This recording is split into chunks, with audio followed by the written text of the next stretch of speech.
Ladies and gentlemen, good morning, and let me welcome you to this very important event on migration and development.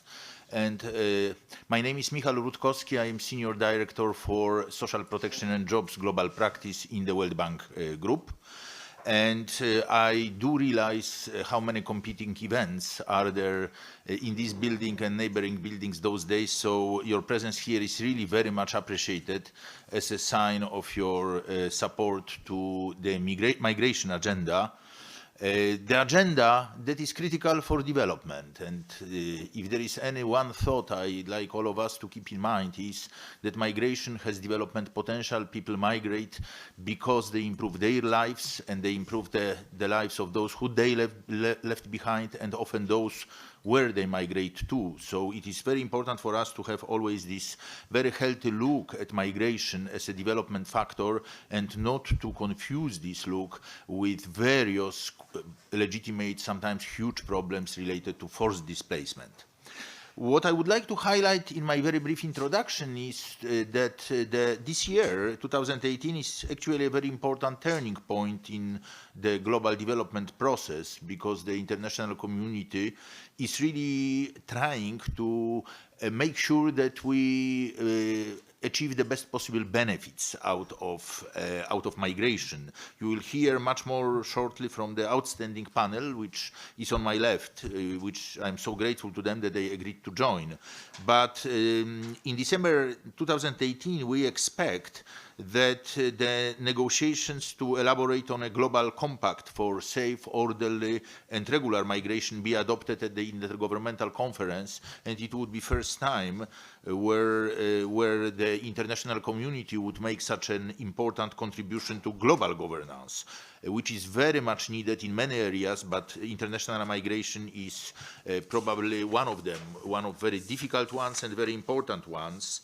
And discussions on expanding the pathways to legalizing migration on what I already mentioned, the very important distinction between refugees and migrants, they are taking place currently. The second thing I think worth really mentioning is that migration matters a lot for sustainable development goals. We are at spring meetings of the IMF and the bank, but both our institutions and many, many others, the whole UN system is supporting the 2030 agenda for sustainable development, and migration is an extremely important factor there. I wanted to tell you that I think you will not feel that you wasted your time being here, because you will get an information on something which nobody else has. Namely, on Monday, April 23rd, which is 3 days from now, we will be launching the 29th brief in the Migration and Development series. And those of you who are regulars who were here before know that we do it with certain regularity. But the brief, as you know, reports data on remittances, migration, recruitment costs, and also addresses key issues of transit migration. The report is embargoed until Monday, but you will get very important information and insights about the upcoming report right after I finish my introductory speech from Dilip Rata, who is heading the migration and remittances team in the World Bank Group. I think what I would like to say is also that looking inside into the World Bank, what we really try to do is, in our process of lending to the most needy countries, what we call the IDA, where we lend on concessional terms, we are in the IDA 18 round, and really in IDA 18, we committed ourselves to adopt a migration lens in those countries where migration plays a very significant role. So really under IDA 18, we would like to see migration with very broad view, look among other things at the issues of impact of climate change of migration, migration as a mechanism for actually adaptation to climate change, to look much more carefully at the needs of fragile communities that migrate in part due to climate change. This all will be studied. All this, what's happening today, would not be possible without an ongoing support of many partners. So I do have to thank the Swiss Agency for Development of Cooperation, the German Federal Ministry for Economic Cooperation and Development, BMZ, the German Agency for International Cooperation, GIZ, for their excellent support provided to NOMAD, which is the Migration and Remittances team.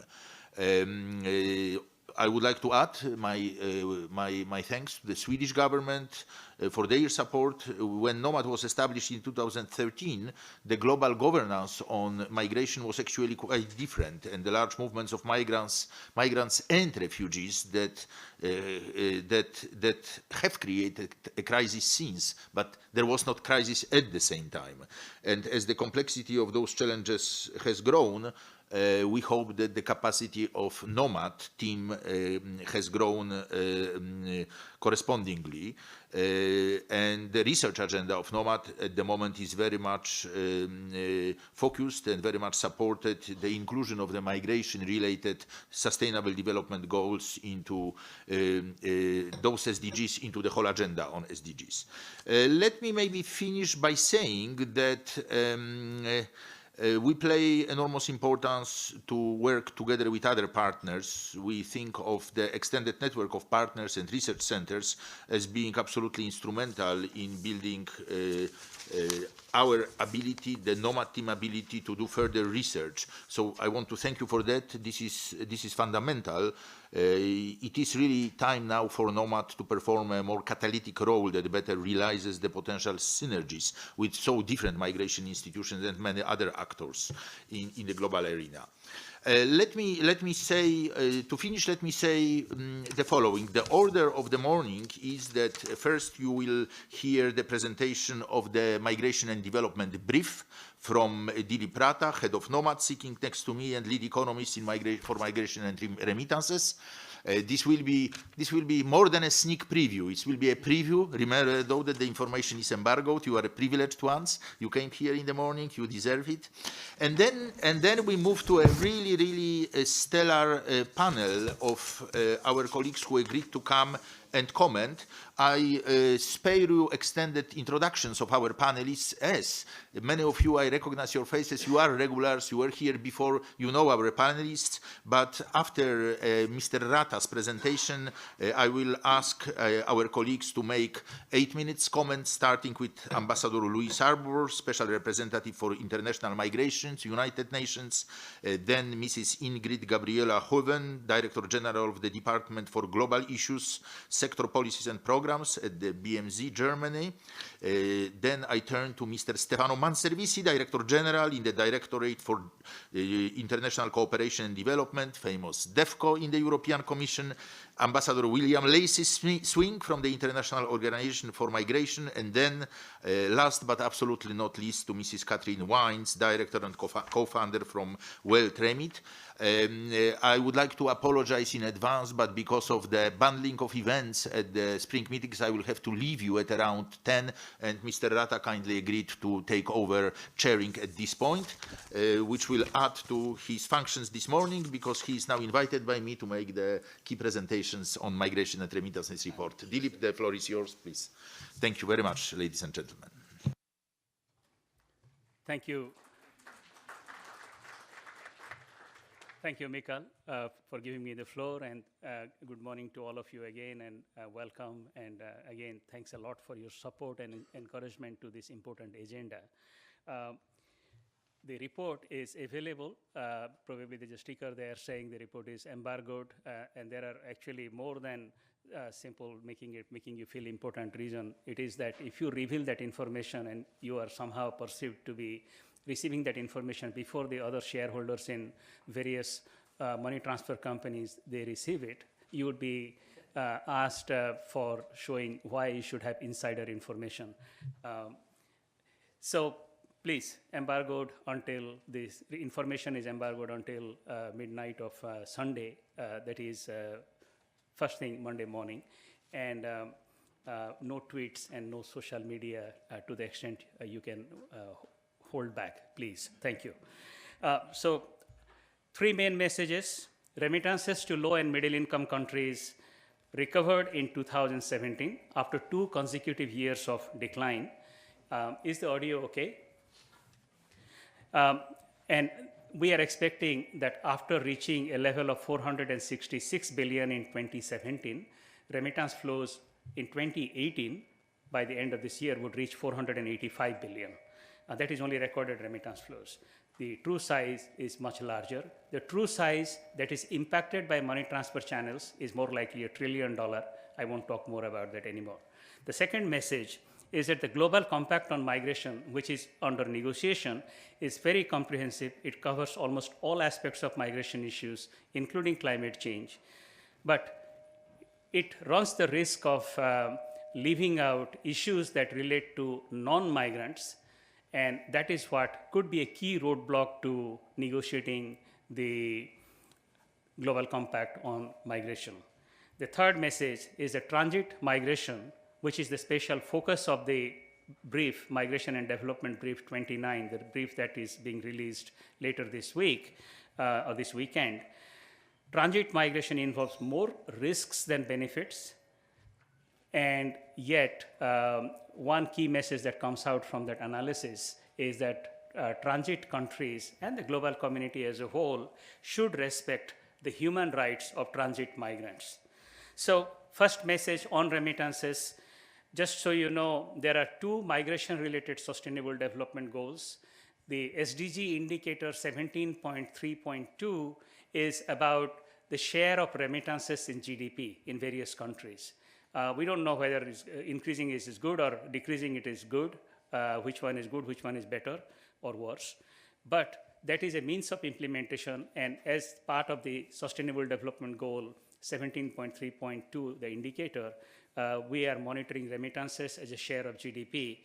Remittance flows in 2017 reached $466 billion. That's the red line in the chart, if you can see it. And then they have rebounded back in 2017. After 2 consecutive years of decline, they would rise to about 485 billion by 2018 and further on.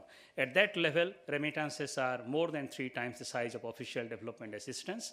And again, the remittance level we are talking about is only the only the recorded size of remittances. Unrecorded amounts are not in there. What is sometimes ignored or not known is the fact that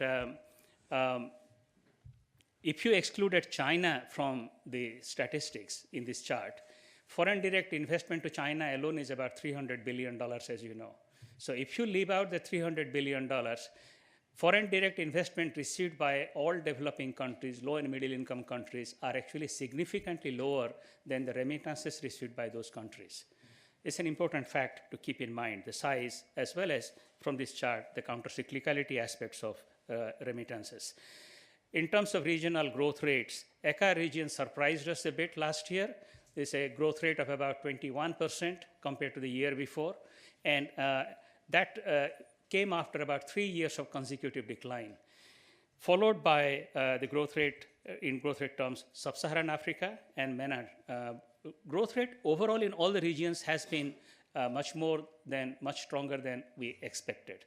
And one major reason for the increased growth rate in dollar terms is mainly the exchange rate movement. The source country currencies like ruble against the US dollar, source country ruble in Russia, which is a major source of remittances for the Central Asian countries, particularly Tajikistan, Kyrgyzstan. When the ruble appreciates against the dollar, remittances going to these countries show up as much stronger numbers in dollar terms. The same thing is happening with money going out of, let's say, euro as a source currency, or from pound sterling. All those currencies also have appreciated against the US dollar, and that is what surprised us a bit this year on the positive side. That story of exchange rate changes also impacted remittances received by countries like Egypt, which was a bit of a positive surprise. Remittances to Egypt actually increased quite significantly last year, and by now, Egypt is shown in this chart in the top remittance recipients on the left panel as number 6. And that number of 20 billion going to Egypt is about 4 times or 5 times the revenue from Suez Canal for Egypt. That is in part because of the Egyptian pound exchange controls being relaxed. So the top remittance recipients are India, China, Philippines, Mexico, Nigeria, and I mentioned Egypt now. But if you control for the size of the economy and express remittance as a share of GDP, Kyrgyz Republic, Tonga, Tajikistan, Haiti, Nepal, very small countries, very poor countries, they show up as very dependent on remittances. Remittances acts as a lifeline to these countries. One issue, which is also an SDG target, an SDG indicator, is the issue of remittance costs. The SDG indicator 17.C.1 is about reducing remittance costs to 3% by 2030. And in no corridor, the cost should be higher than 5%. And as you can see from this chart, in all corridors, remittance costs are higher than 5%. Not all corridors, all regional averages. In many, many corridors, the smaller economies, remittance costs are very high. In particular, remittance costs are very high in sub-Saharan Africa. It's a bit of a shame for the global community when you can hear this presentation I'm making probably outside the planet Earth as well for almost no cost. Sending your own money to your own family should cost that high. There are solutions out there for that.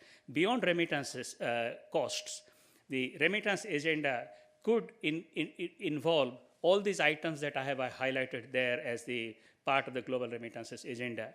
In particular, I wanted to highlight the ones that are highlighted in yellow, for example, in the slide, diaspora bonds, which can be a huge potential source of external funding for developing countries. The estimated diaspora savings for developing countries per year is about $500 billion. Even if we were mobilized, even if we were able to mobilize 1/10 of that, we are talking about $50 billion of additional savings in the hands of poor, coming from poor people going to poor countries. So that's a potent source of financing for development. The other area that is worth highlighting, and the report mentions a bit in the in a section on cryptocurrencies and mobile money, is these technologies, mobile money, on which we will hear from Catherine Wines later from World Remit, and on cryptocurrency, about which there is something in the report, but I'll mention a couple of things later. This is a very important potential area of growth and development in the area of remittances and facilitating remittances. A couple of points about blockchain and cryptocurrency. Cryptocurrency and blockchain technology can provide the infrastructure for faster, cheaper, error-free transactions. Yet, conversion of that cryptocurrency to fiat currency remains a problem. Because there is not enough liquidity, there is a lot of volatility, and that then becomes a challenge when you apply that to remittances for people, and particularly poor people. So current solutions on blockchain seem to be much more apt for intra-enterprise kind of solutions, not so much for inter-enterprise or person-to-person, peer-to-peer kind of transactions. And for whatever reason, banks and regulators perceive blockchain and cryptocurrency as highly, highly risky, untouchable. That's what they think of it. Behind the scene, there is a little bit of relaxation, but upfront, there is a problem. And yet, if you go to private equity and venture capitalists, they don't want to touch anything unless it has blockchain. So we are in a polarized world when it comes to application of technology to the remittance markets.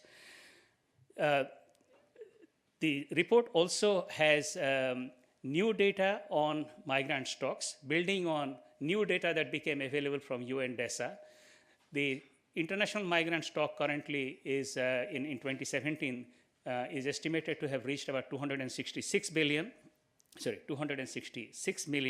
out of which 18.5 million are refugees, 5.3 million are Palestinian refugees, so a total of about 24 million are refugees, 242 million are economic migrants. And the top destination countries, US, Germany, Saudi Arabia, we know that very well, Russia. India is missing from that picture because we still don't have good data on that. Bangladesh to India is probably the largest migration corridor in the world, but we don't have good data on that. The surprising part is when you look at migrants as a share of population, if you look at the top three on the right panel there, UAE, Kuwait, Qatar, in these countries, migrants as a share of population are actually more than 80%. And what that means is that for every adult person in national of UAE, probably there are 12 to 14 migrant workers. So that tells you a bit about how high can migration go. That then brings us to the question of global compact on migration. It is a surprising thing that we have a zero draft which has already been revised twice. We have gone through 3 rounds of negotiations on that involving 200 odd countries, member states of the UN. And it's a really remarkable document that we actually have a global compact migration draft. And it has 22 objectives. It's very comprehensive. It even includes things that are outside the refugee movement. Climate migration is featured in there, which is a very welcome development. The issue that I worry about a bit, and we highlight that in the report, is that the Global Compact on Migration, as it stands now, the draft, leaves out impacts of migration on non-migrants, on natives, basically. And that is where the key is. The issue of national identity, the issue of perceived or actual job competition faced by native workers from migrants coming in. You know that that has been a major sticking point, and that has led to all sorts of negative outcomes globally. Anti-globalization sentiment right now has a lot to do with that. So that ought to be acknowledged in the Global Compact on Migration. And so is the issue of the family left behind in the countries of origin after the migrants have gone away. That issue is very, very important, and that generates negative sentiments towards migrants in the countries of origin as well. And that, again, is missing from the Global Compact document. So to make it politically more palatable, probably we need to address that issue head on. Otherwise, it would be the elephant in the living room. The other issue that is left out from the Global Compact on Migration is the implementation. And in the implementation, the key is financing. How would you finance migration program? That remains a challenge. And the Global Compact now hints at sort of conditionalities that could be attached to aid programs, trade programs, investment programs, conditionalities that are targeted to address migration issues. And we know that when you have such conditionalities, the programs don't work. They polarize people, and as such, at a philosophical level, at a mathematical level, when you have one instrument and you have 2 objectives, you have a problem. You have to have more instruments than objectives. There is an under-determinacy problem in this case. But beyond philosophy, realistically, conditionalities on aid and all have not really worked very well. They complicate life, and that ought to be recognized. So that brings me to the third point, and I will be quick there on the special topic related to transit migration that is featured in the brief this time. 6 months ago, last brief 28, talked about return migration, and this time we have picked up on transit migration. So we are raising the bar for ourselves, as you can see. Transit migration is a very under-researched topic. We know it is very important as a policy challenge, but there is not a lot of literature out there, not a lot of data out there. So it was a real challenge to put this together.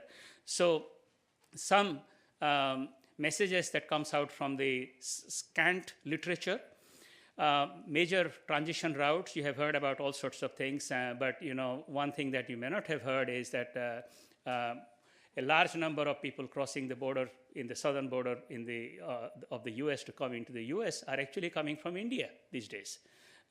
You probably have heard, at least the European colleagues have heard, that a lot of Mediterranean crossings are undertaken by now the Bangladeshis. So there are major transition routes, including people going through Indonesia to Australia. So it is all over the place. And it makes for very interesting sort of almost spy novel type stories, but it also involves a huge amount of hardship to a lot of poor people. And yet, the anecdotal evidence that we found, including some survey results, shows that not everybody, not all transit migrants are headed for Europe or North America. So some surveys in sub-Saharan Africa show that maybe about a quarter of the people wanted to go to Europe or US or Canada, but really the bulk of them want to return home or want to stay where they are. In other words, there are destination countries in the south, and if we had the right kind of policies, people would be quite happy to be there. And historically, for thousands of years, that has happened in the past. They did not all come all the way to so-called greener pastures. There were greener pastures out there too. That's an important message to keep in mind. And in designing policy, then we have to recognize that when we talk to, let's say, origin countries or transit countries and say there should be restrictions or monitoring of transit migrants, let's make sure that we don't disrupt transit migration or circular migration that happens within the region.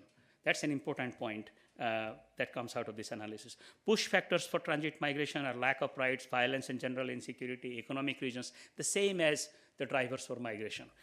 Pull factors for transit migration are better living standards, chances of getting a job, freedom from oppression, the same as sort of migration, the drivers of migration, push and pull drivers of migration.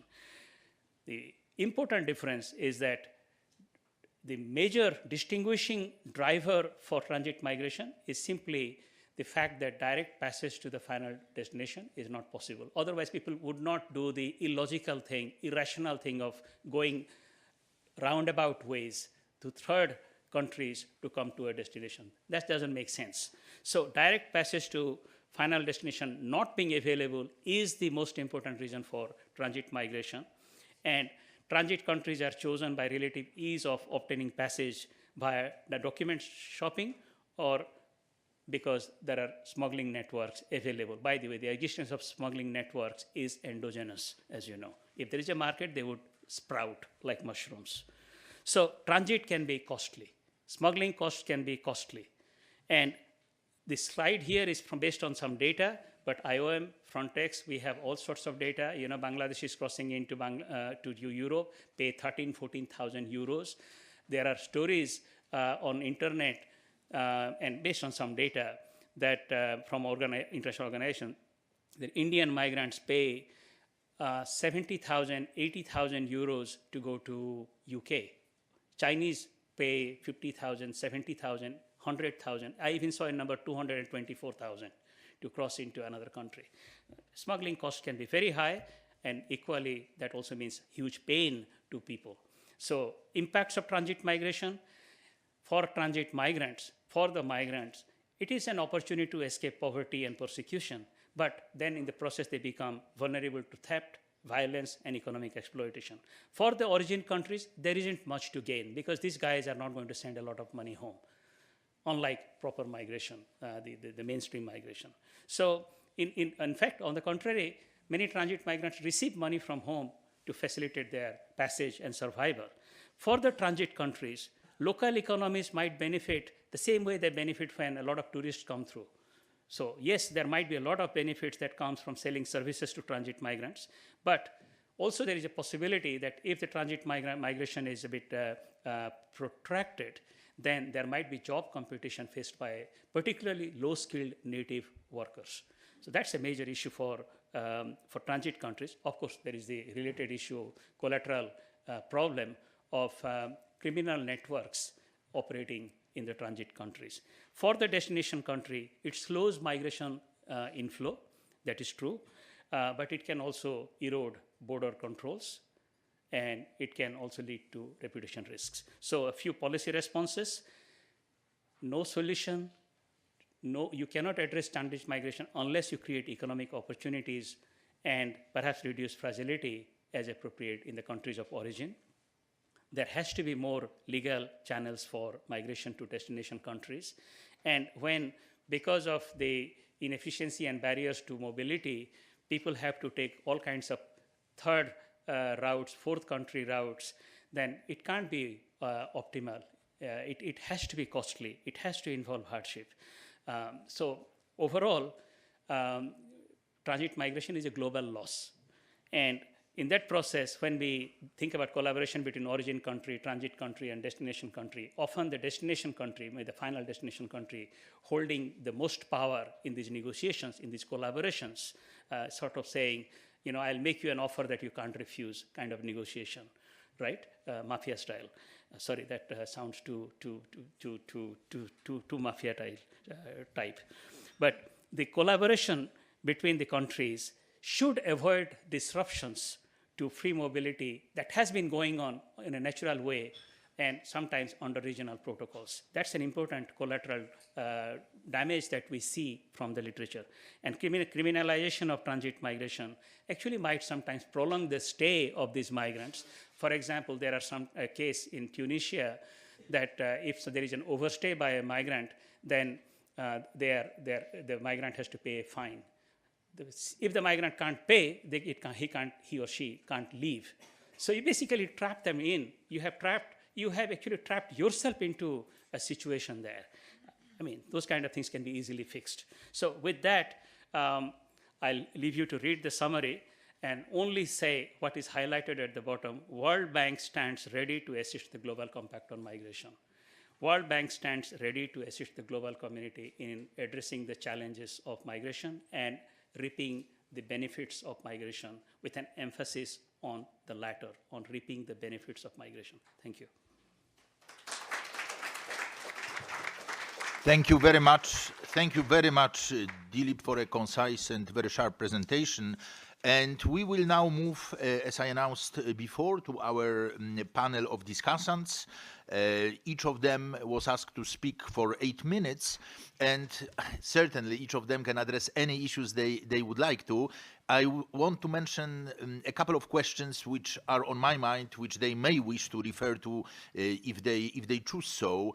And the key question is, in the context of the presentation, in the view of the panelists, what are the major challenges of managing transit migration, something which we actually talk about less regularly than we talk about destination countries and origin countries.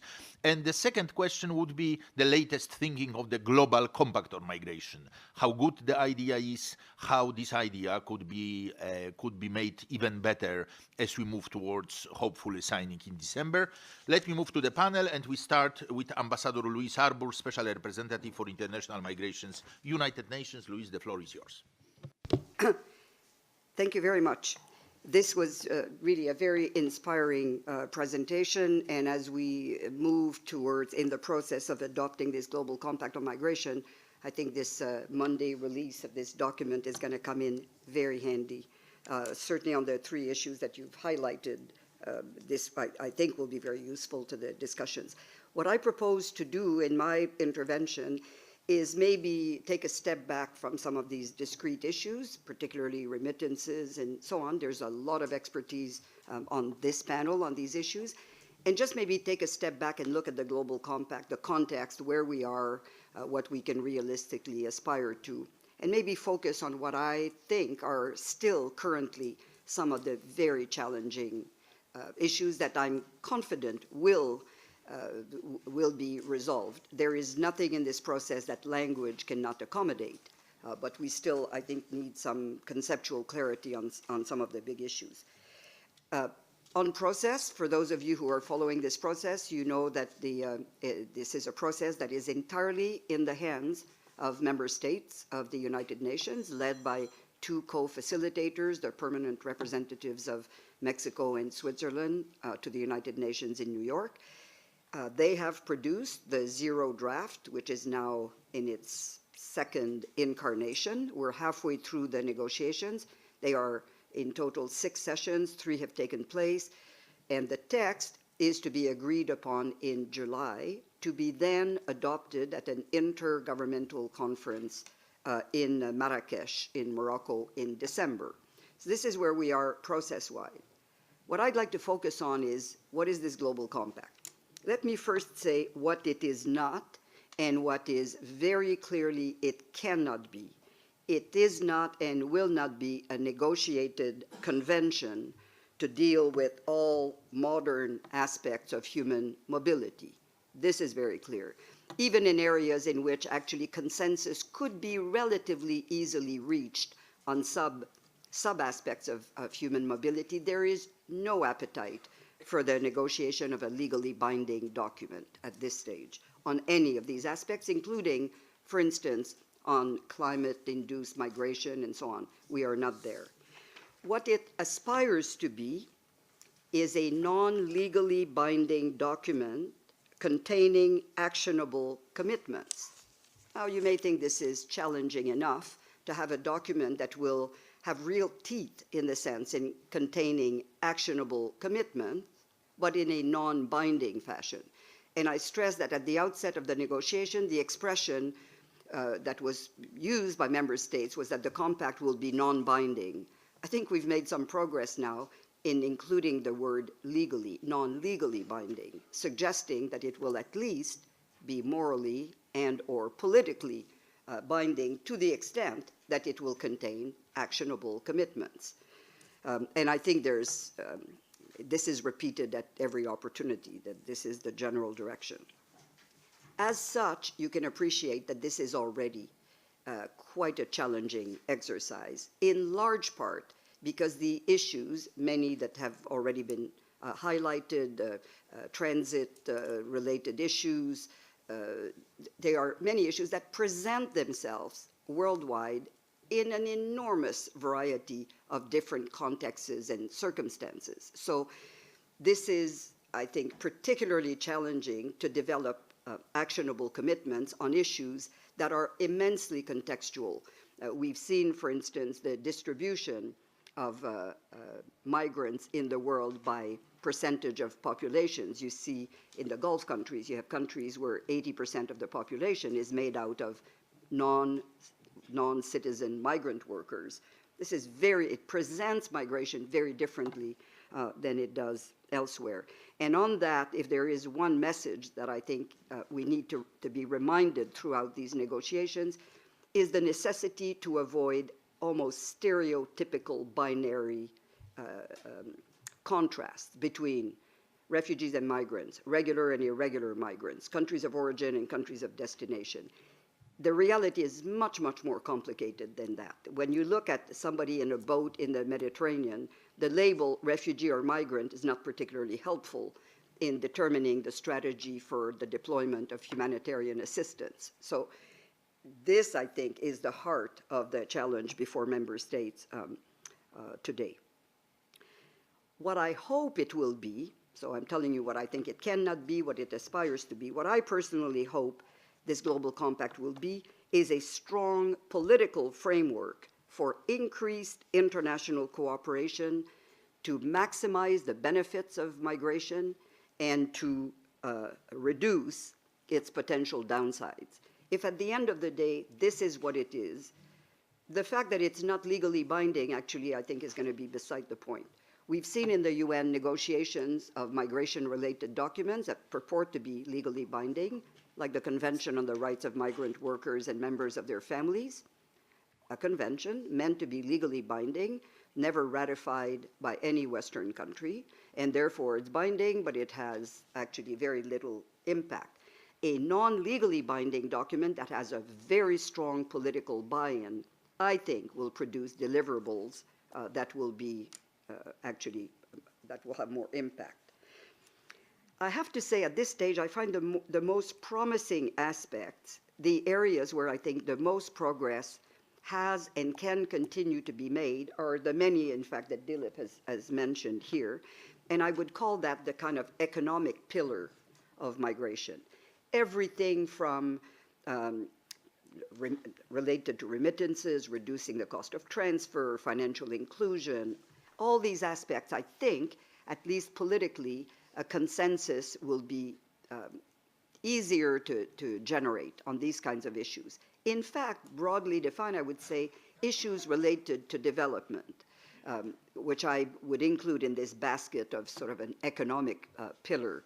The compact is not organized as such. It's organized around its 22 objectives and then actionable commitments. But everything related to, and some are very challenging, let's be very clear, we're not there yet. Decent work, standards, all the labor-related issues. There's several ILO conventions. We have to keep in mind that the majority of migration today is, in fact, relatively, underline, relatively safe, regular, and orderly. Most people move through regular channels. And as we focus on what I would call the pathologies of migration, irregular migration, large mixed flows of refugees and migrants, which are the very difficult issues, we should not lose sight that these issues are not the bulk of migration, and we should not neglect the progress that still needs to be made on the more regular, the big bulk of migration. And this is where I think the ambitious agenda of the SDGs to use migration as a means to reduce inequalities between and within countries, actually a surprisingly bold and ambitious objective, has to underpin the bulk of this regular migration aspect.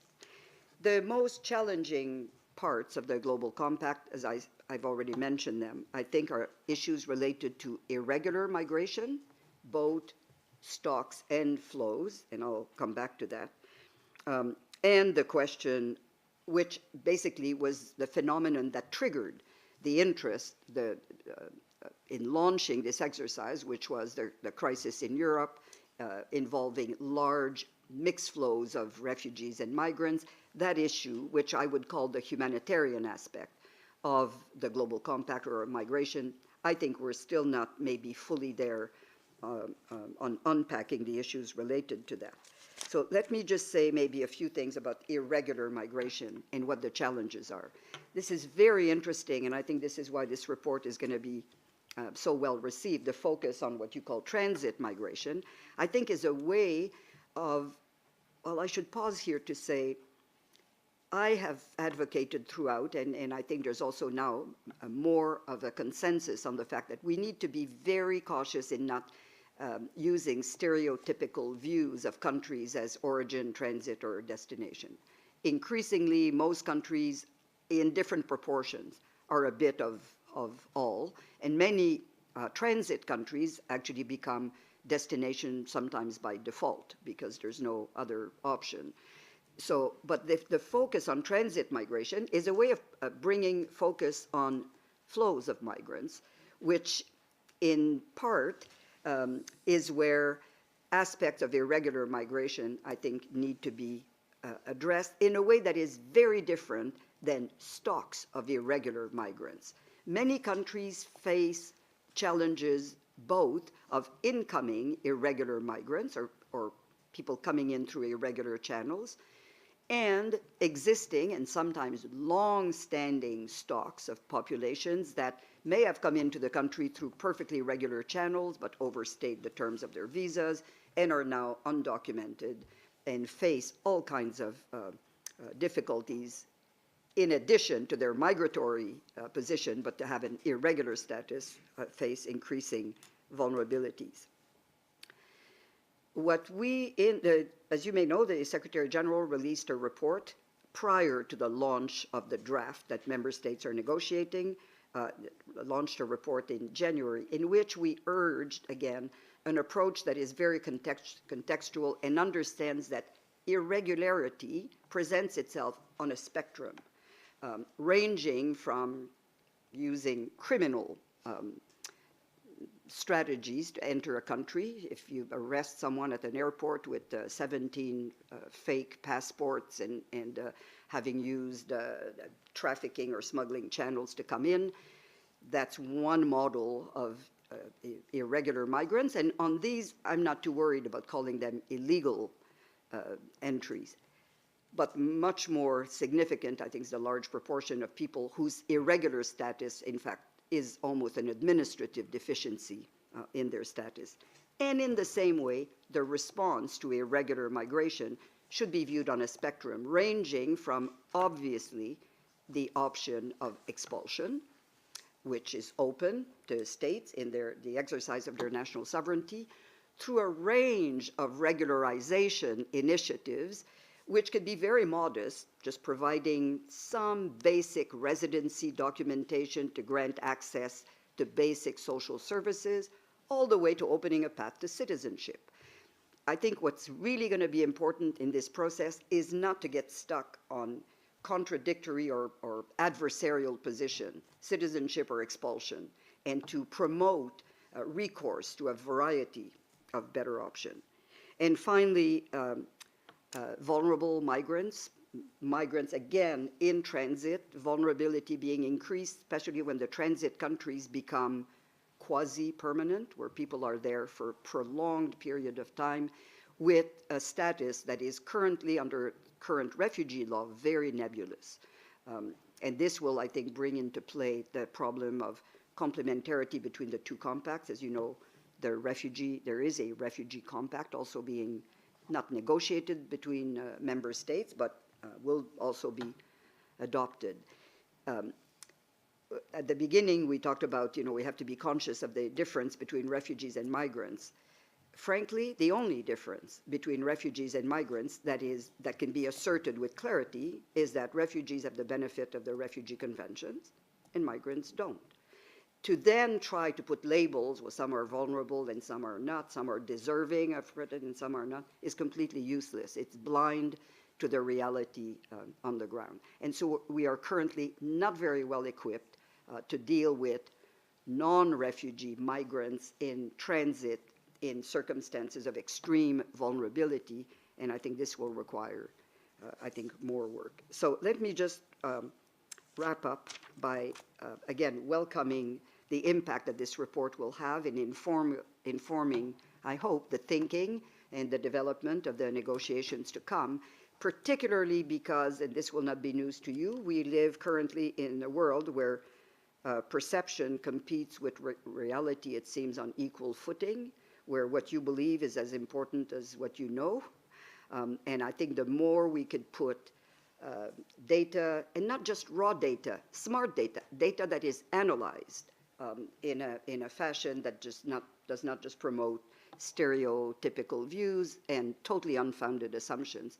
This will be very needed, not only for the compact itself to be adopted in July, but what I hope will be then in Marrakesh in December, an enormous, larger mobilization, not just of member states, but of private sector, to then pledge and take on parts of the compact and move forward. I think this is going to be a really important contribution we could make to the well-being of our fellow human beings. Thank you. Thank you very much, Luis. And let's now move to our second panelist, Mrs. Ingrid Gabriela Hoven, Director General in the Federal Ministry of Economic Cooperation, Department for Global Issues. Ingrid also knows us, the World Bank, well, as she served as Executive Director representing Germany from 2010 to 2014. Ingrid, the floor is yours. 8 minutes. Thank you, Michael, and I would like to start by thanking again the NOMAD team, because I think, as Luis Alves said, we need those type of knowledge pieces in order to inform actually our, not only the negotiations in New York, but also our doing on the ground. And as you may know well, we are in the negotiations. We are cruising difficult times. Troubled waters, and I think that concrete facts and data about the reality on the ground, what is really needed, is more than welcome, and hopefully to rationalize the debate and to come to a product at the end of the year that is really dealing with the needs of those human beings that are suffering a lot in refugees and migration circumstances. I can only say that the last piece of the NOMAD team is already influencing the BMZ's new migration and development strategy. So especially your piece on remittances is always very, very helpful, perhaps to reshape a little bit the focus. So many thanks in this respect. And we feel privileged to be a partner in this endeavor. Michael, let me come back to one of your questions that you put to us, major challenges in transit countries. And I would like to start also with the observation that today actually many countries represent countries of origin, destination, and transit at the same time, as also Luis Alves pointed out. And the distinction between refugees and migratory movements is increasingly blurred. In addition, many host and origin countries of refugees and migrants also have internally displaced populations. And this is especially true in transit countries with different groups of people on the move. Asylum seekers, refugees, labor migrants, some using regular, other irregular migration pathways. In short, we are facing a situation that we might call mixed migration. And transit migration and mixed flows represent a complex phenomena in which migrants may find themselves in very vulnerable situations. And they often face human rights violations, abuse, and exploitation. And they are at particular risk to become victims of human trafficking. So mixed migration amplifies the need for international cooperation in the global governance arena, but also because we see that unilateral actions may not be as effective as actually joint efforts based on multilateral agreements. Guided by the reality of mixed migration that we observe in the countries we deal with as a development cooperation ministry, we really try to focus our work to improving the individual needs and rights of people on the move, and by strengthening global governance of large flow of migrants, but also of forcibly displaced persons. Therefore, Germany is very active in the different processes on the global level. We are participating in the negotiations also of the Global Compact for Safe, Orderly, and Regular Migration, as well as the Compact on refugees. And we particularly stress that both should be truly people-centered, as you said. We shouldn't fall into the trap of trying to define different arenas, but really focus on the people and their needs. And it should be human rights-based. People in mixed migration flows often face similar needs and risk and are prone to similar vulnerabilities, including unaccompanied children, women, and elderly, risk falling through the cracks. We hope that the final document, the compact, should close the existing protection gaps by providing the necessary interlinkages between both, while upholding the human rights under international human rights law at all times. Luis Alba mentioned the fact that the Migration Compact is not going to be a legally binding document. This is for us not certainly the most important point, because if you look back, the Agenda 2030 equally is not a legally binding document. But with the support of all states of the United Nations, it becomes a strong political commitment, which can then be used at home to shape policies, especially in the international arena. And we can be rest assured that our civil society think tanks, as soon as we have subscribed such a compact, that they actually are going to hold us accountable towards the goals and objectives and the criteria that we have set out in these documents. So I think what is needed actually at the end of the year, this is our endeavor to send out a very strong signal by as many countries as possible that what we have accomplished in the compact is really something that is going to guide our action on the ground in our cooperation. And then, of course, we still are there for the long haul, because, look, quite frankly, if you look at certain country situations, take Niger, for instance, where we are operating together with our friends from Europe and other European countries. It's now a major transit route between Western and Central Africa, northern Mediterranean coast, and Europe. And in 2016, more than 300,000 people crossed Niger on the way to Europe. Huge amount of people. And at the same time, Niger currently hosts 130,000 refugees from northern Nigeria and 60,000 from Mali. And they have additionally more than 100,000 people that are internally displaced persons. And the Niger is not a wealthy country. So they have to deal with this really complex and mixed situation. So our approach is that we have to deal with first the routes for migration, or in Niger themselves by actually trying to provide more support for education, vocational training programs to the host communities, especially the transit communities such as Agadez. Of course, we try to improve together with partners the infrastructure and policies that would help really to upgrade human rights issues in transit and migration processes. We're trying to establish a monitoring system so that the communities are better equipped to deal with the inflow of also transit migrants. But additionally, we also have to make sure that we give more development cooperation to those countries so that they can already provide a perspective for the young population in those countries, that we deal with the lack of institutions that is obvious in those circumstances, but also try to provide more support, information, and guidance to those that cross those transit countries. And we do this together with IOM. We support information campaigns and return and reintegration programs where needed, all these on a voluntary basis.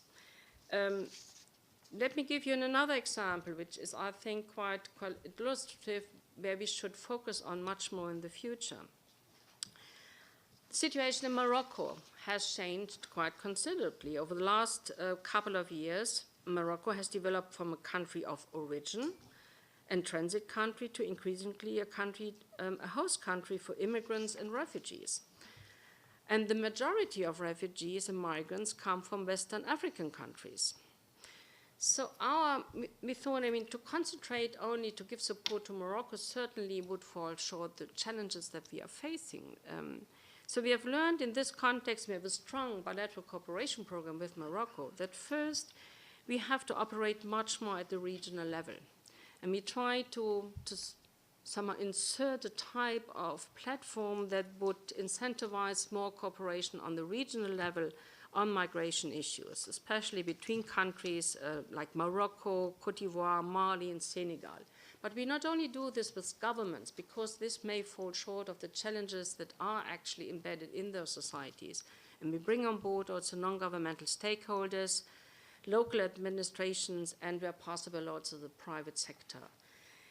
I think, and this is perhaps a final remark, when we look into those issues, and as I said, the lines are blurred between refugees, transit migrants, labor migrants, and other phenomena of internally displaced people.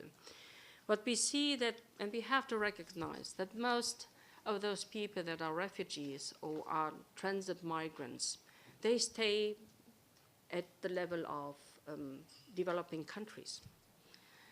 So these are the big numbers that we have to deal with.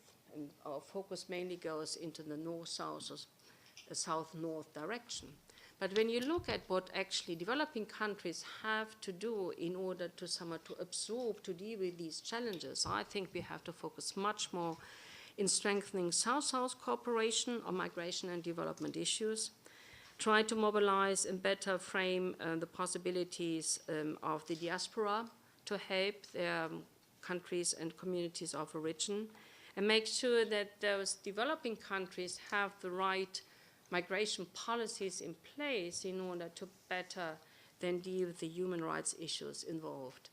Of course, to deal with human rights issues require political commitment, that's for sure, and we hope to strengthen this commitment by the negotiations of the Compact on Migration. But at the same time, we have to recognize that in many countries there's also an issue of capacity and institution, and to put the right legal frameworks in place. And I think their development cooperation agencies can be of good help, and we should focus much more on those phenomena that lie in these South-South cooperations in order to scale up, improve the conditions that people are going to then to face in those countries that we call today transit countries. Many thanks. Thank you very much, Ingrid. We will now move on to Mr. Stefano Manservisi, who has enormous experience in working on the issues of migration and development. He is now the Director General of DEFCO, European Commission's Directorate General for International Cooperation and Development, but worked before for many years on issues of migration, home affairs, was a head of delegation of EU to Turkey, served in several, in the offices of commissioners, different commissioners, including being a head of cabinet of Vice President Federica Mogherini, and Stefano has worked with us in the World Bank on many issues, and it's a pleasure to have him here. Stefano, you have 8 minutes, and apologies that I will have to leave you, but Mr. Rata will take over chairing the event, because I have to go for another event when I am a speaker. Thank you. Poor scheduling. Thank you very much.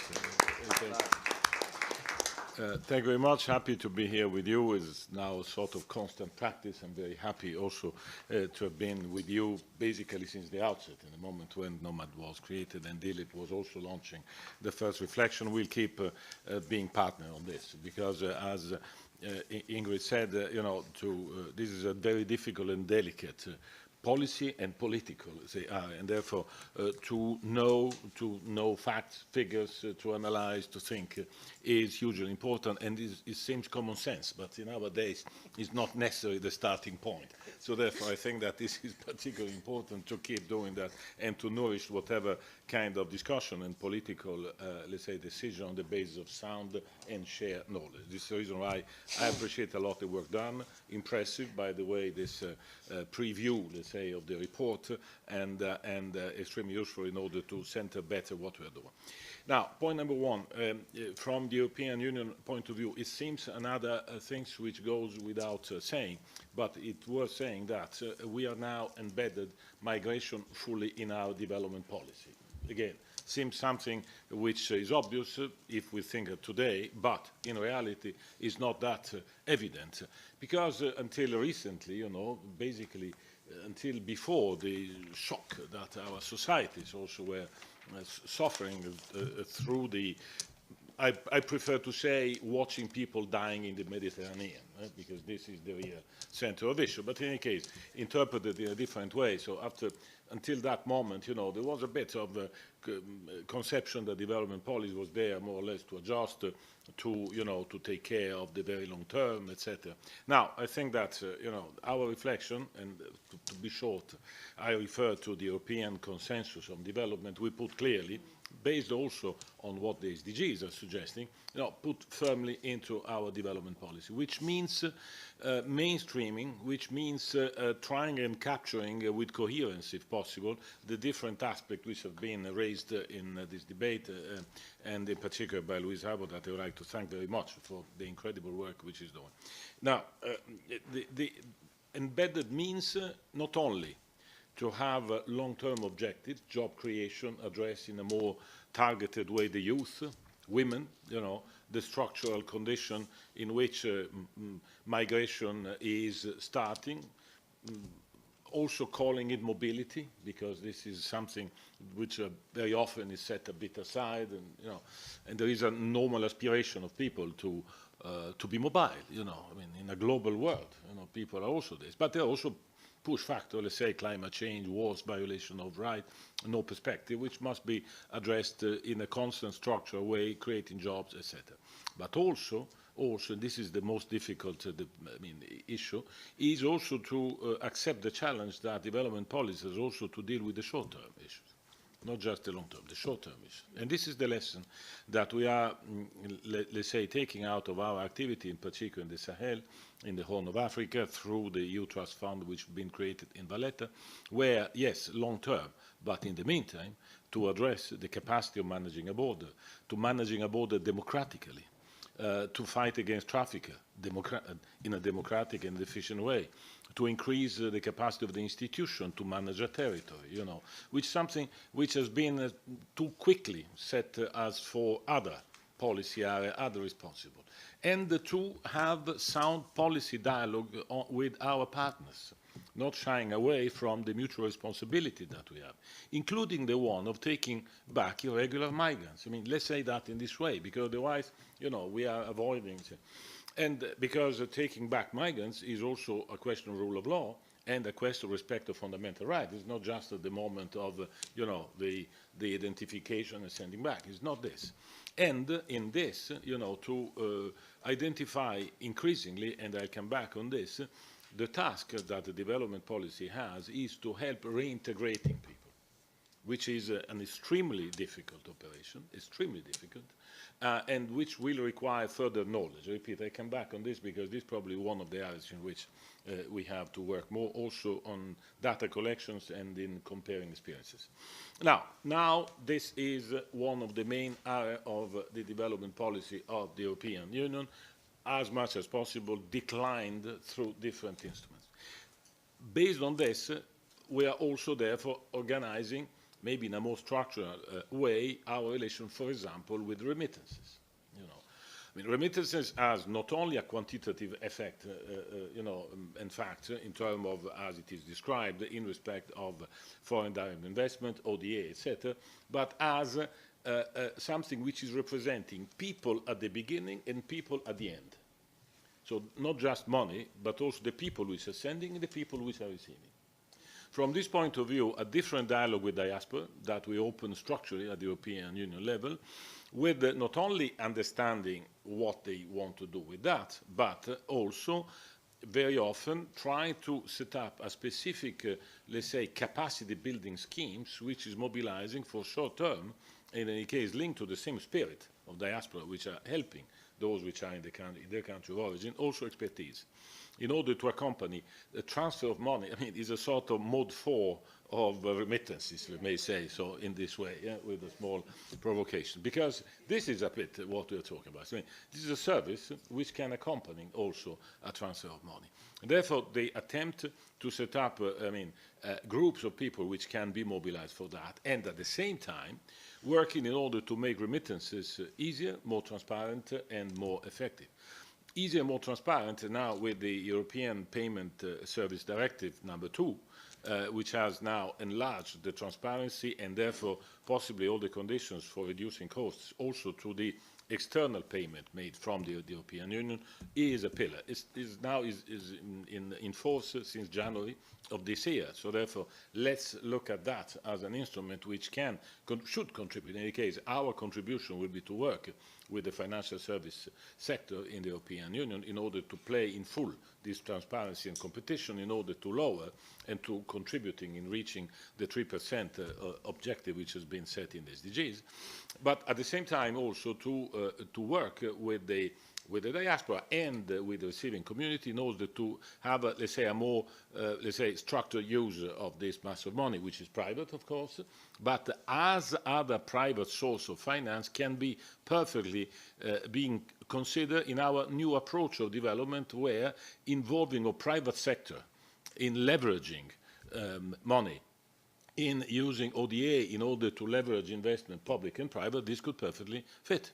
And we are working in order to strengthen the capacity of the structure receiving. For example, big project on postal services. The postal bank are probably the biggest financial service existing today, at least in sub-Saharan Africa, in order to channel and not necessarily to use, the money which is there. To, let's say, work a bit more in rural areas where part of the money is arriving in order to set up schemes in partnership with our partner in order to allow this money to be used, very often with small schemes, but for example, linked to production of energy, of local renewable energy, and skills of vocational training. All this is doable if the money is managed in a way which is a bit more, let's say, output-oriented in a collective way. And also the management of remittances is another project in which we are working. Therefore, a regulatory framework and also projects in order to link this people to people, which is very often expressed in a way which is just about quantities, but repeat, the human element of this transfer is equally important. Now, on the transit, because this is essential. We are doing experience on transit, and I agree on the fact that we can define that in a different way, But let's take, maybe a different variety, but which can be considered transit or provisional, and then they can turn into something more permanent. all what we have been doing in order to address the basic route of traffickers, which is the central Mediterranean one, going through Niger in particular, has really, pull down the numbers, and therefore this route is much more difficult for the traffickers. We create economic alternative, but at the same time there are now 6 camps in Niger which are hosting people which in the middle are in Niger. Then, will they stay in Niger? They are willing to go back. These can't be increased by people which are increasingly seized and sent back from Europe and from elsewhere. Well, this is the reality. And therefore, we have to work in order to, first, going beyond humanitarian, which is obviously a first step, but cannot be the solution, and to work along let's say, strains. One, those which are willing to stay, either because they can be qualified as refugee, in any case not being in a position to go back to the country of origin, those which are willing to stay, because in any case there is a better situation than the one that they left, and those which are willing or keen to come back. These are 3 realities that we have to address with 3 different schemes. Similarly, in another area like Uganda, for example, where with Bill, with Filippo Grandi, with the World Bank and others, we are working in order to address another typology, which are the South Sudanese, more than 1 million people that every week they stay, on which the work to accompany the local communities and the government of Uganda, by the way, to apply the schemes of openness. First, to keep the border open. Second, to give title to these people to stay. Third, to have access to the labor market. Similar example that we have in Ethiopia, for example, in spite of all the difficulty. So these are the reality that we can call transit because they pass by, but transit because at a certain moment they find themselves in a certain situation, or because they choose to stay. The biggest transit, by the way, is Turkey, on which we should also, let's say, analyze and commend what Turkey is doing, because, frankly speaking, I've been in Turkey at the very beginning of this, not necessarily the beginning, but certainly, and looking from close what Turkey was doing, I mean, it was all but easy, in terms of access to education, in terms of access to healthcare, etc., etc. So therefore, I think that on these experiences, we need to enhance our knowledge on this, because it is differentiated, because it tells story about the people, but also about the countries with which these people are dealing. This speaks about reforms. This speaks about a different level of solidarity, and therefore also development assistance that we have to play. And I think that this is an area on which we have to work a bit more in terms of identify typology, facts, figures, and good practices. And we also have to work connected to those which are going back from Europe, for example, or from other realities like the Gulf, to the country of origin, or they are coming from this transit towards the country of origin, to have a serious look into what reintegration means. I mean, we are experiencing, and with Bill, we are working now in not only sending back, but reintegrating, even more important, people which are stranded in the camps in Libya.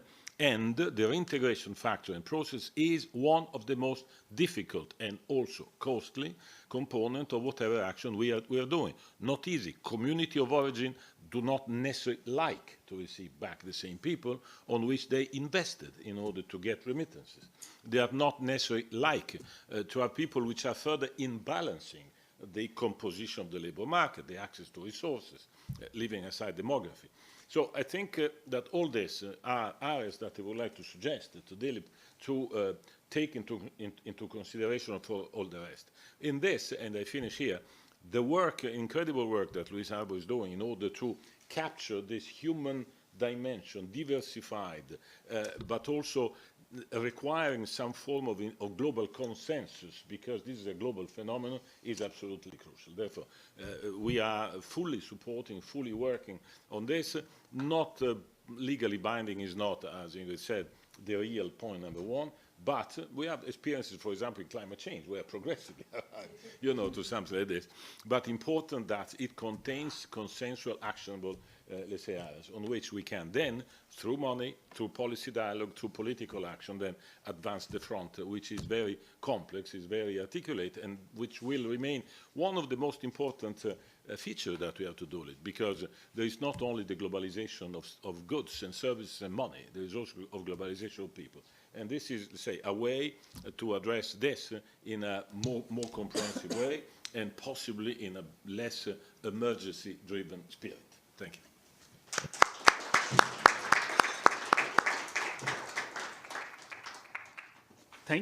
Thank you, Stefano, for the great support, the great presentation here, of course, the great support and continued collaboration on Nomad and beyond. Your points are very well taken, and we will continue to work following your suggestions. I am very aware of the time, and apologies that we have mismanaged the time a little bit.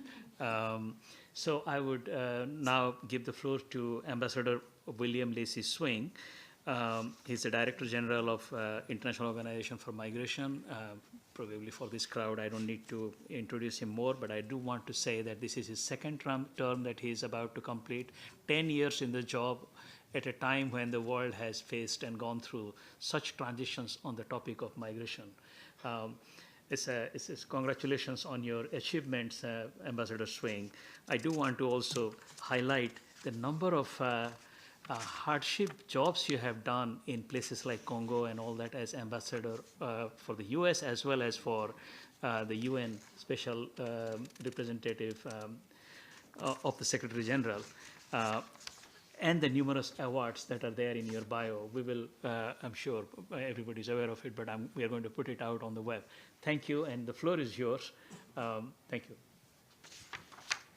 Thank you very much, Dilip. It's always a great honor to be here at the bank and to have a chance to take part on one of Dilip's panels here.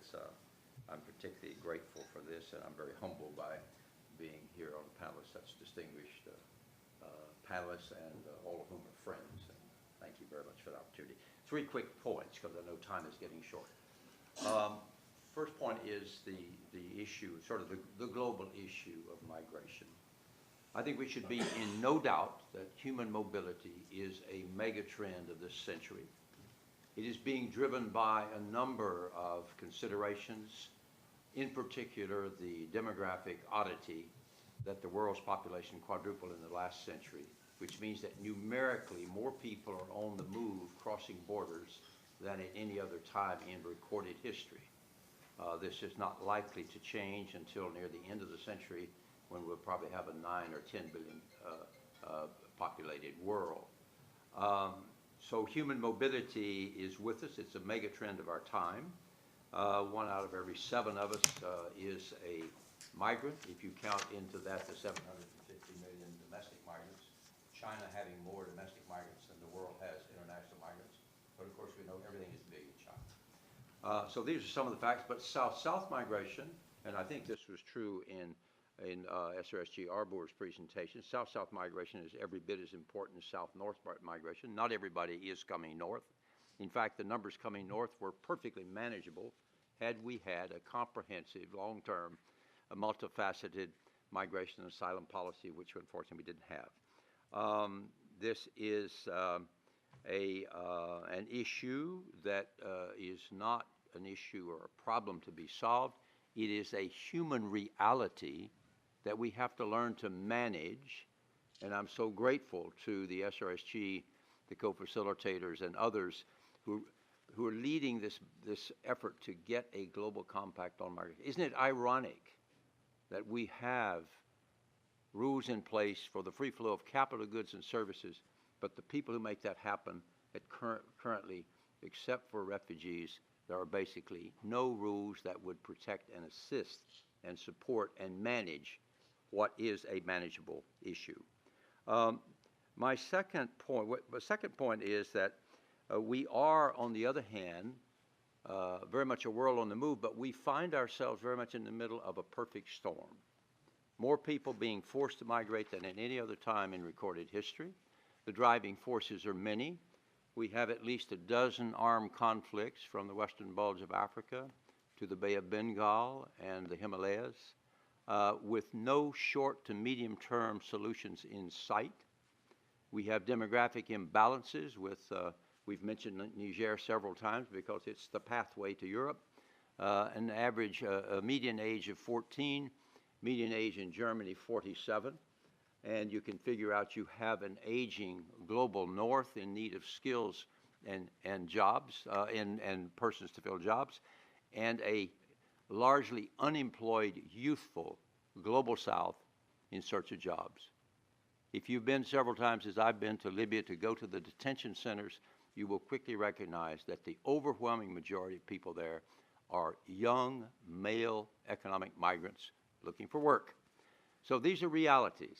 We have the climate change issue that's been mentioned. But at the same time, we have a counter-cyclical attitude on the part of much of the world, particularly the Western world, that's become anti-migrant, anti-refugee. We have leaders there who are trying the impossible and ironic task of preserving societies that no longer exist. Where is the mono-ethnic society today? But somehow there's the fear of the unknown, the desire to push people back, and it is not only endangering the lives of innocent people, it's denying us their contribution. McKinsey Global Institute, one of our partners, has just put out a report that shows that the 3.5% of international migrants, which is unchanged for about 40 years, are producing 9% of the world's of global wealth, measured by GDP, and that's 4% more than they would have produced if they stayed at home. So we need more evidence like that to address the perfect storm. So the third point is simply to do exactly what the SRSG is doing with her team, to seek the moral high ground, to put together a compact that, as Irene, you were saying, it somehow it puts us, Ingrid, it puts us in a position of taking shared responsibility for those on the move, political commitments that will, sure, they'll have to be reviewed from time to time, perhaps at a conference. We'll have to follow up and see how we're doing. Some people will have to have more capacity to fill their commitments, but it will give us a political commitment, which is what you've all been saying, that will be very difficult to avoid, even though it's not a normative or a binding document. But it gives us a pathway forward, and this is very terribly important. We have to do more on data and data analysis. We've somehow got to map out the trends. We have to change the narrative on migration, which is now toxic, that somehow their migrants are not only bad for our economies, but they might even be bringing in terrorism. Ironically, they're fleeing terrorism, but they might be terrorists. So forth. We need more to do more to learn to manage and ultimately to embrace diversity. In our view at IOM, our reading of the trends is that all of our societies are going to become inexorably more multi-ethnic, multicultural, multi-religious, and multilingual. But if we're not engaging in programs, government-led programs of public education and public information over the long period, it's going to go very, very badly. We need comprehensive, long-term, multifaceted migration and asylum policies. We need to make saving life as our top priority. 5,000 people dying in the Mediterranean, 600 on the U.S.-Mexican border, and I don't know how many in the Bay of Bengal and elsewhere that goes unrecorded. And these are the bodies we know about, grossly underestimated. 50,000 since the year 2000, and there are many, many more in the sands of the Sahara and the bottom of the Mediterranean and on that U.S.-Mexican border and elsewhere than we know about. So this has to be a top priority. We have to decriminalize irregular migration, do away with putting women and children in detention. I've been trying in Libya to get them to separate the men and the women as a first step toward ultimately getting rid of detention centers altogether, reducing the cost of remittances. And Stefan, I'm so pleased you mentioned we're working now with the Universal Postal Union in Bern, Switzerland, to try to use the postal system, which will bring it well below 5% and possibly below 3%. And then the whole question of reintegration for those who do go home, a more comprehensive approach that's being supported and financed now by the European Union, with whom we're working closely from Senegal to Cameroon, and I think that's going to pay dividends. Thank you very much.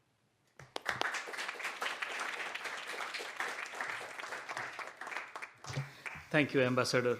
Now I request Ms. Catherine Wines to take the floor. She is director and co-founder of World Remit, and her bio describes her as an international can-do director with experience in both public sector boards, as well as, of course, the co-founder of World Remit, a leading startup and a very promising player in the remittance markets. Catherine. Okay, thank you very much, Lily, for those kind words, and thank you for inviting me. But before I move to, I'd like to personally thank Ambassador Swing, because what you just said about migration and the negative kind of words about migrants these days is really something I feel really strongly. You know, we don't kind of talk about the positive impact. And I know you quoted these figures from McKinsey research, which I've quoted to a lot of people. And again, we remind people about the impact of remittance. We talk, you know, a lot of people complain about there's too much aid going out from governments.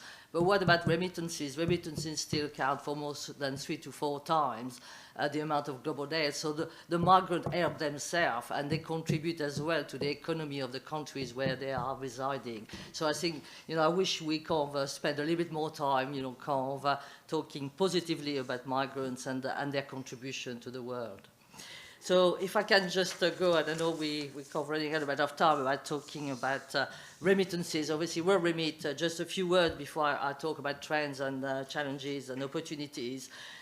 What is World Remit? We kind of a digital money transfer, which was set up back in 2010, and our aim is to make, you know, sending money as easy as sending a text message. We currently send from about 50 countries to 150 destinations, and really we've been leading the shift to online and mobile money transfer. And really for us, this is about making, you know, easy, safer transfers and lowering the cost. So on the send side, we're totally digital, 100% digital. We don't take cash. And on the receive side, we offer, you know, a number of options, including the traditional cash collection, bank deposit, airtime top-up, but most importantly, mobile money, which I will be speaking to you shortly. So in the words of the Global Compact itself, you know, we're promoting faster, safer, and cheaper transfer of remittances, and fostering financial inclusion is really an integral part of our corporate DNA. And I think the fact that my co-founder and CEO, Ismail Ahmed, is a migrant himself. He fled Somaliland after the outbreak of the war there, and has been supporting his family ever since. It is a, you know, reflection of what we believe and our mission at World Remit to make remittance much easier and cheaper. So, what are the trends? You know, Dilip has mentioned about the facts and figures in terms of the value of remittance and the contribution GDP. One thing that we have found at World Remit as a company when we started is that you know, there are 2 billion people who don't have a bank account in the world, but over 1 billion of them have got a mobile. And we're not talking a smartphone, we're talking a mobile, those old-fashioned Nokia phones there. And what we identify very quickly is the emergence of mobile money, especially in Africa, which allowed people to make payments among themselves. First, you know, as a domestic product, and obviously the first one being M-Pesa in Kenya. And that, you know, very quickly we thought that was really the way forward, and we kind of connected with all those mobile operators to allow our kind of the diaspora to send money to those mobile. And obviously there's limited research has been done on this, but we see from, you know, talking to our customers and the data from our own kind of transaction, the benefit of mobile money. You know, mobile money goes directly to people, and we've seen, you know, evidence that it has empowered women and financial inclusion of women, because traditionally, maybe before, when cost was expensive, when it was not easy to send money, people might send once a month to the head of the family, and that might be distributed. The women were the one probably suffering out of that system. But we've seen from the figures on our, on our system, the way that people send, the pattern has changed, and people send lower amounts, but to more people, and to the lot of women. And as we've seen, certainly talking to our customers on the receive end, receive countries, we've noticed that, a lot of women have benefited from having kind of mobile money. There's been some research by the GSMA, the Mobile Operator Trade Association, that it has contributed to financial inclusion and to the reduction in poverty. There was a research by MIT, which in Kenya showed that, it probably lifted 2% of people out of poverty. So there's plenty of research, and I would certainly welcome the World Bank and other organizations to try to maybe do more work on that, because I think there's real evidence that, mobile money will help financial inclusion, but also reduce the cost of remittance. So if you can digitize on both ends, that will certainly, and it will help other matters like compliance, which I'll talk a bit shortly. It helps also in the fact that it can reach really people anywhere, and again, evidence from our kind of data is that, it reaches people in the rural areas, which makes it cheaper, because we talk of cost of remittance, but what, the World Bank research doesn't include is the hidden cost of remittance. If you have to go to a shop and send money, you spend time and sometimes money to go there. At the same time, if you are in a rural area and you have to go and take a bus and maybe spend half a day to go to the next city to collect your cash, again, that's a cost which is not integrated into the statistics. Mobile money takes that completely out. It's also safer. It means that when you come out of the shop, you're unlikely to be beaten over the head and your money taken away because you got it on your mobile. So the digitization and mobile money, I think, is really a positive driver to kind of increase financial inclusion and certainly gender empowerment. So what are the challenges in the market? We have a relatively young player. I said we started back in 2010. Well, there's number. At a macro level, I think if you look at it, still 90% of remittances are done the old-fashioned way, in cash, sometimes through the informal or formal system. So it's growing, and it's still, I think the World Bank has done research as well that is scaling up. It's still relatively a small percentage. So I think there's a number of reasons for that. I think when you go online, people, the early adopters will always go online, but you go through the customer base will kind of, there's a reluctance, what we call a stickiness to stay with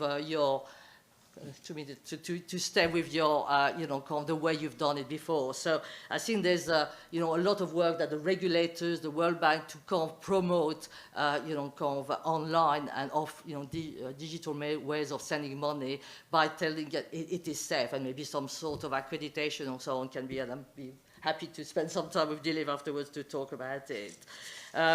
I think the other challenges we've got as a business, and which can contribute to the high cost is licensing. Just to give you a very few quick examples, we are in the US, we've had to apply for a license in each state. That's 50 states. That's taken us 3 years. So you think about the time and the money. In the EU, we can apply for one license in one country and we can passport it there. There's a lot of other examples I could give you of complexity in terms of regulator blocking sometimes innovation or protecting incumbents, which obviously makes it difficult for us to then be able to kind of, introduce a system which would be easier and cheaper. I think the de-risking is another issue which, kind of banks not liking money service business.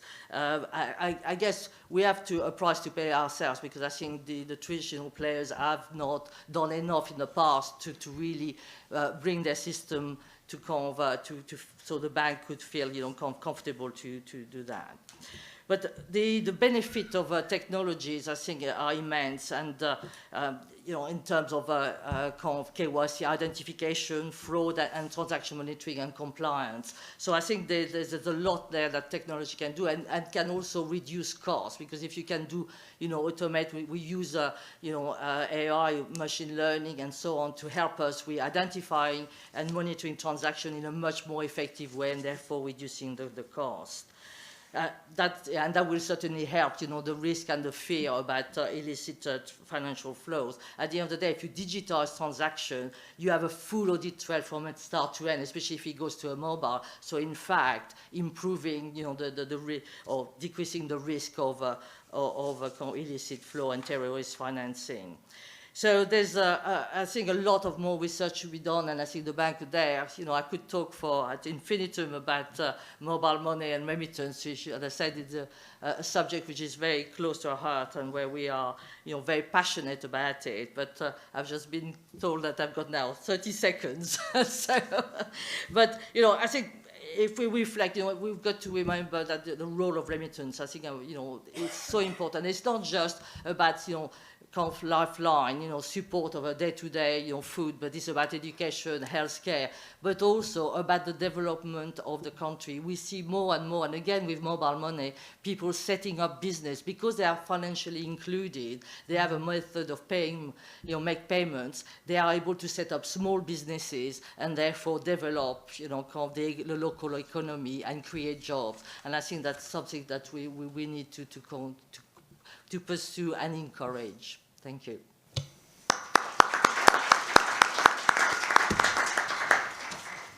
Well, I would like to thank the panelists. There is no time for Q&A. We have exceeded the time, and I know the time is precious at this time for all our high-level panelists. So thanks a lot, with much gratitude to all of you, and a special gratitude to Ambassador Swing for making the effort. And I hope to each of you, a request to each of you, I know there is a lot that we could learn from you, so please accept our invitation when we invite you to a standalone 1-hour keynote presentation, 1.5 hours. You want to talk 3 hours, we will give you the space as well. But we are eager to hear each of you alone in this room, and I would reach out to you, all of you.